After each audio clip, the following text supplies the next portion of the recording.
On voyait que les Américains devaient marcher sur leur fierté et leurs principes. Une liberté de penser. Mais il le fait d'une façon particulièrement grossière et maladroite. Une force internationale. Et même, on va plus loin. Luc La Liberté. Bienvenue à la chronique Shit Show. Alors... Ça y est, on vient de trouver le nom de notre segment, Richard. C'est accroche ça quelque part. C'est la chronique Shit Show avec Luc La Liberté. Qu'est-ce qui se passe à Los Angeles? Écoute, juste avant, très très courte parenthèse, un grand merci à Laurent Proulx. Oui. Donc j'étais à l'écoute, puis sensibilisation, investissement, chapeau. Je ne peux que soutenir ça. Donc merci. Je voulais juste ajouter ma voix à la tienne. Sinon, donc, écoute, Los Angeles, on en est déjà au gros mot entre le président Trump et le gouverneur de la Californie, Gavin Newsom. Gavin Newsom, pour ceux qui suivent un peu ou beaucoup la politique américaine, ben c'est, oui, le gouverneur de la Californie, mais c'est celui qui, pendant un certain temps, faisait du maraudage. Hein. Il se voyait peut-être, à un moment donné, remplacer Joe Biden, puis même être là avant Kamala Harris.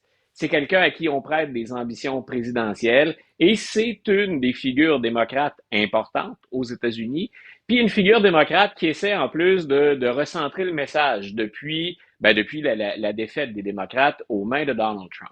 Donc, tout ça, cet épisode-là commence vendredi dernier. Ce sont des raids qu'on ordonne. C'est Tom Hogan, le fameux tsar de la frontière, qui ordonne à la police frontalière d'effectuer une série de raids, de descentes dans les quartiers de Los Angeles pour prendre des migrants qu'on pense, parce qu'on n'est pas certain, qu'on pense être des migrants en situation irrégulière, puis on les embarque et on les détient. Et c'est déjà, entre guillemets, un des premiers accros, c'est-à-dire que quand on fait ou quand on intervient de la sorte, c'est une approche qui est très, très, très musclée, c'est très spectaculaire, mais en même temps, il faut s'assurer déjà là, au point de départ, que les migrants qu'on arrête, on leur donne une chance aussi de se faire entendre puis d'exercer certains recours. Il y a des manifestants qui commencent déjà à débarquer dans la rue au moment où on procède à ces arrestations, au moment où on effectue ces raids. Il y a des manifestations qui vont se faire de manière pacifique. Il y en a d'autres qui vont gagner en intensité et en violence. Mais dans un temps qui est très court, et c'est important de le préciser, Donald Trump va, on va dire ça comme ça, il va fédéraliser la garde nationale. Il faut savoir que la garde nationale, habituellement, c'est le gouverneur de l'État qui lui demande d'intervenir. Quand on a l'impression, ou la certitude, là, quand on appuie sur les faits et les observations, on demande à la garde nationale d'intervenir si, par exemple, LAPD, la police de Los Angeles, est débordée, qu'on ne peut pas, avec les forces, entre guillemets, régulières, et avec les méthodes habituelles, faire respecter la loi, on s'en remet à la garde nationale. Et cette fois-là, contre l'avis de la mairesse qui est démocrate, Karen Bass, et contre l'avis du gouverneur qui est démocrate, Gavin Newsom, Donald Trump a fait intervenir la garde nationale. On avait déjà réussi à ramener le calme. M. Trump, fidèle à son habitude, a dit, regardez, la garde nationale, c'est efficace. Ils n'étaient pas encore sur le terrain quand ça s'est calmé. Donc, il y avait déjà une guerre de mots entre Donald Trump et Gavin Newsom. Et quand je dis qu'on est rendu beaucoup plus haut maintenant dans le discours, dans le ton, Donald Trump et son secrétaire, son tsar de la frontière, M. Roman, ont laissé entendre clairement qu'ils seraient prêts jusqu'à arrêter Gavin Newsom dans le cas où celui-là interférait avec les procédures.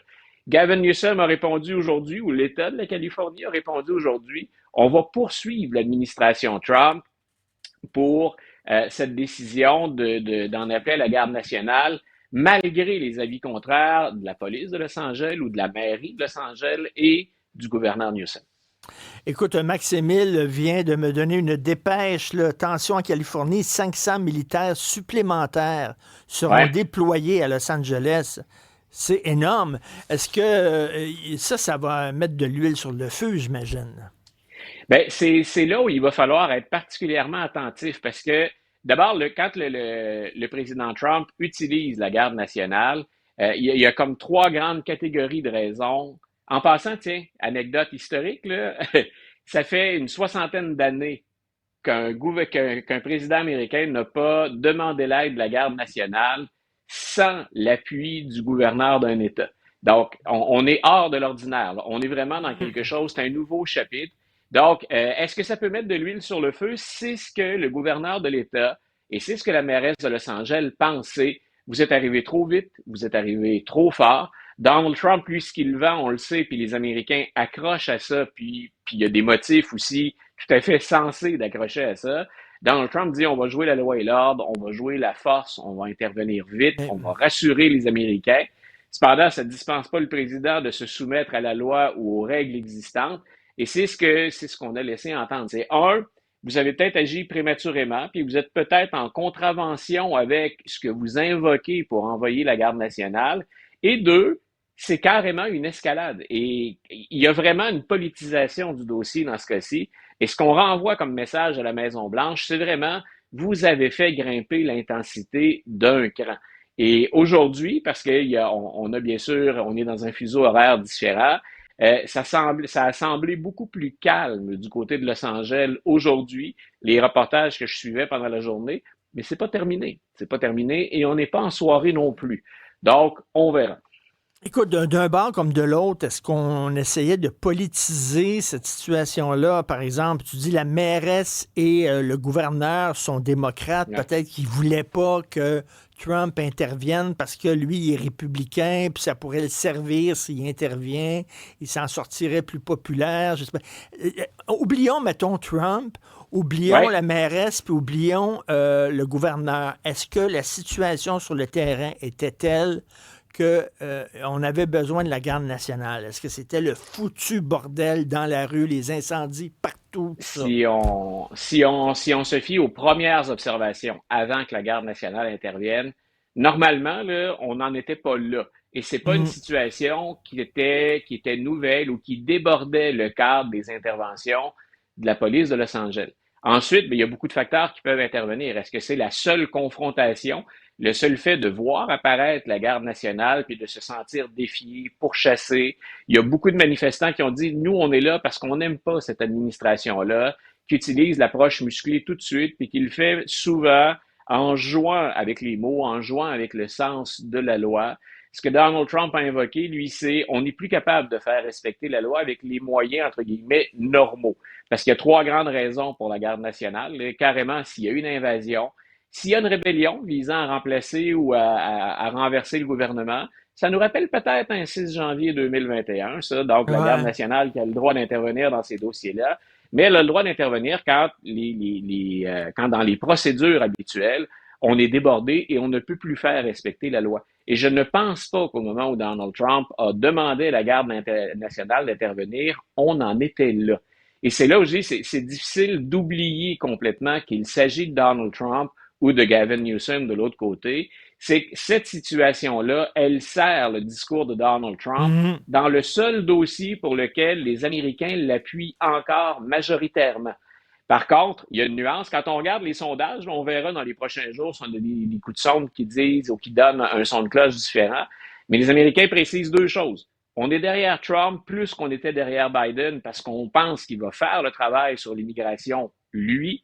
En même temps, dans le même sondage, ce qu'on disait, c'est, par contre, on s'attend à ce qu'il respecte les lois. Le fameux due process, les procédures habituelles, les immigrants ont des droits et ce ne sont pas tous des criminels. De ça, on est certain aujourd'hui. Et de l'autre côté, donc, est-il légitime dans son désir d'intervenir en disant « Je vais faire intervenir, moi, contre le gouverneur de l'État, la garde nationale », c'est là-dessus que Gavin Newsom va jouer. Mais Gavin Newsom, il est dans une position politique très difficile, Richard. Il faut qu'il vende un peu plus de nuances que Donald Trump. Le message de Donald Trump, c'est facile. Les immigrants, c'est pas bon, on n'aime pas ça. Les illégaux, là, on s'entend, pour bien jouer avec les termes et les qualificatifs. Puis on est prêt à tout. Puis on est prêt à frapper fort, je vais vous protéger. Ça, le message, il est clair, il est limpide. Après ça, reste à voir comment on le fait. Mais le premier message, le premier niveau, il est bien reçu.